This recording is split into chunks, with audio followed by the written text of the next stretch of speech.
சொந்தங்களுக்கு வணக்கம். சீன குடியரசின் இலங்கைக்கான தூதுவர் சீ ஜின்ஹாங் மற்றும் ஜனாதிபதி அனுரகுமார திசாநாயக்கவின் சந்திப்பு இலங்கை சீனா உறவுகளை வலுப்படுத்தும் விதமாக முக்கியமானதாக பார்க்கப்படுகின்றது. இந்த சந்திப்பு கடந்த சில வருடங்களில் இலங்கையும் சீனாவும் சந்தித்துள்ள பொருளாதார, வர்த்தக மற்றும் அரசியல் நெருக்கடிகளை எடுத்துரைக்கின்றது. பின்புலத்தை பார்த்தோமானால் இலங்கையின் பொருளாதார நெருக்கடிகள், குறிப்பாக 2022 ஏற்பட்ட கடன் நெருக்கடிகள் உலகளாவிய கவனத்தை ஈர்த்திருந்தன.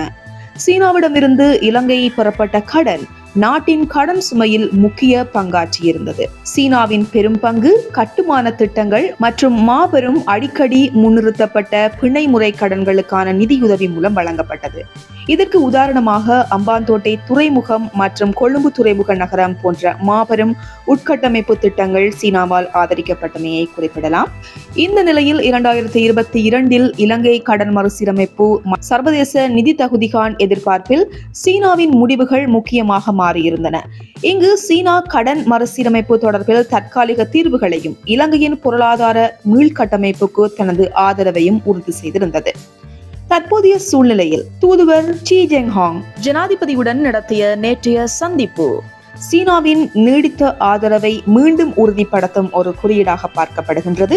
இந்த சந்திப்பின் மையத்தில் இருதரப்பு வர்த்தக உறவுகளை மேலும் வலுப்படுத்துவது, அபிவிருத்தி திட்டங்களில் சீனாவின் பங்கு மற்றும் கடன் மறுசீரமைப்புக்கான முயற்சிகள் இருந்தன. சீன அபிவிருத்தி வங்கி மற்றும் எக்ஸிம் வங்கியின் செயலூக்கமான ஈடுபாட்டை தூதுவர் எடுத்துரைத்திருக்கின்றார். இதன் மூலம் சீனா முன்னெடுத்துள்ள வலிமையான நடவடிக்கைகள் இலங்கையின் கடன் மறுசீரமைப்பு பணிகளில் அதிக முக்கியத்துவம் பெறுகின்றது. இதன் மூலம் எதிர்கால விளைவுகளாக நாங்கள் பார்க்கக்கூடியது வளர்ச்சி திட்டங்கள், அதாவது சீனாவின் உட்கட்டமைப்பு திட்டங்களில் தொடர்ந்து ஈடுபடுவதால் இலங்கையின் வளர்ச்சிக்கு முக்கியமான பொது வசதிகள் மேலும் வளர வாய்ப்பு இருக்கின்றது. குறிப்பாக புதிய பன்னாட்டு முதலீடுகள் மற்றும் தொழில்நுட்ப மாற்றங்களின் வருகையால் நாட்டின் வளர்ச்சி வேகமாக மாறக்கூடிய நிலைமை காணப்படுகின்றது. அதுபோல வெளிநாட்டு கொள்கையை பார்த்தோமானால் இலங்கை, இந்தியா மற்றும் சீனாவுக்கு இடையே ஒரு இடைநிலையாக மாறலாம். சீனாவின் இந்திய பெருங்கடலில் முன்னேற்றத்தை தக்க வைக்க வேண்டும் என்பதால் இலங்கை தனது வெளிநாட்டு உறவுகளை நுட்பமாக செயல்படுத்த வேண்டிய கட்டாயத்தில் இருக்கின்றது.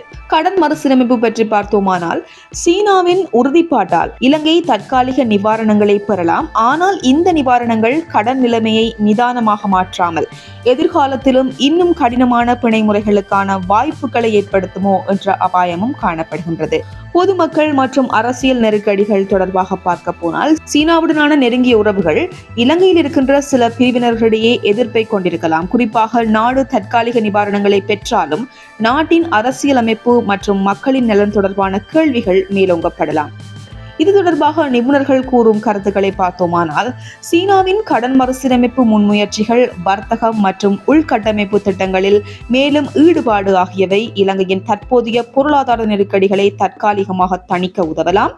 ஆனால் இதன் நீண்டகால விளைவுகள் பற்றி கவலைகள் எழுந்துள்ளன. அதுவும் சீனாவின் வர்த்தக வலுவும் உலகளாவிய மேம்பாட்டு திட்டங்களும் இலங்கையை அரசியல் மற்றும் பொருளாதார ரீதியாக சீனாவின் பாதையில் முன்னெடுக்க காரணமாக இருக்கக்கூடும்.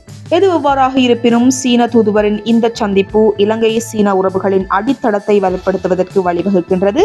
இது குறுகிய காலத்தில் உதவியாக இருக்கும். எனினும் நீண்ட காலத்தில் இலங்கை தனித்துவத்தை இழக்காமல் இந்த இரண்டு தரப்பு உறவுகளை சவாலான ஆனால் பயனுள்ள வடிவமைப்பாக மாற்ற வேண்டும் என்று எதிர்பார்க்கப்படுகின்றது. பொறுத்திருந்து பார்க்கலாம். மொபைல் ரிப்போர்ட் யூடியூப் சேனலுடன் இணைந்திருங்கள். தொடர்ச்சியாக பல செய்திகள் மற்றும் தகவல்களுக்கு எங்களுடன் இணைந்திருங்கள். வணக்கம்.